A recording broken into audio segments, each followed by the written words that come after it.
নমস্কার, আরও একটা গুরুত্বপূর্ণ চাকরির আপডেট নিয়ে চলে এলাম। আপনারা দেখছেন আপনাদেরই প্রিয় বিশ্বস্ত চ্যানেল। বন্ধুরা, পশ্চিমবঙ্গে 23 জেলা চাকরি প্রার্থীদের জন্য সুবর্ণ সুযোগ। 23 জেলার চাকরি প্রার্থীরা মেল ফিমেল সবাই আবেদন করতে পারবে। পৌরসভায় নিয়োগ চলছে, 23 জেলা জুড়ে আবেদন। কিভাবে আবেদন করবে এই প্রতিবেদনে বলবো। ডাটা ম্যানেজার নিয়োগ চলছে।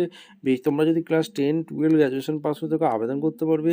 শুরুতেই বেতন 25,000 টাকা। কীভাবে আবেদন করবে, কোয়ালিফিকেশন কী লাগবে, এজ ক্রাইটেরিয়া কী আছে, সিলেকশন প্রসেস কী আছে, A to Z এই প্রতিবেদনে বলবো। তার জন্য ভিডিওটা মনোযোগ দিয়ে দেখতে হবে, জানতে হবে, বুঝতে হবে এবং আমাদের চ্যানেলে যারা ফার্স্ট টাইম এসছো চ্যানেলটাকে সাবস্ক্রাইব করে বেল আইকনটা টিপে রাখতে হবে লেটেস্ট নিউ নোটিফিকেশন পাওয়ার জন্য।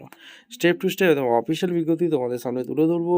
ভিডিওটা ইনফরমেটিভ হলে ভিডিওটা বন্ধুদের মধ্যে শেয়ার করে দেবে, যাতেই নোটিফিকেশনটা পেয়ে সবাই উপকৃত হয়। স্টেপ টু স্টেপ দেখাচ্ছি, ভিডিওটা মনোযোগ দিয়ে দেখে নাও।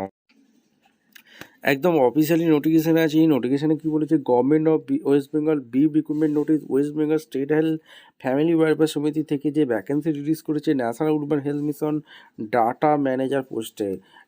Health family welfare Samiti government of West Bengal থেকে ভ্যাকেন্সি বেরিয়েছে।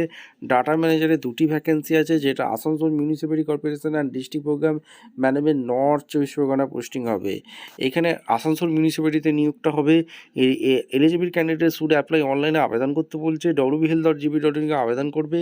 15ই ডিসেম্বর থেকে যেটা চালু হয়েছে 29শে ডিসেম্বর পর্যন্ত চলবে। তো এখানে অফিসিয়াল ওয়েবসাইটে গেলে তোমরা নোটিফিকেশনটা ডাউনলোড করে নেবে। কী কোয়ালিফিকেশান লাগবে, এজ ক্রাইটেরিয়া আছে, সিলেকশন প্রসেস কী আছে, A to Z এই অফিসিয়াল ওয়েবসাইটে দেওয়া থাকবে। ভিডিওটা ইনফরমেটিভ মনে হলে ভিডিওটা বন্ধুদের মধ্যে শেয়ার করে দেবে, যাতে এই নোটিফিকেশনগুলো পেয়ে সবাই উপকৃত হয়। দেখা হচ্ছে কোনো পরবর্তী ভিডিও। ধন্যবাদ।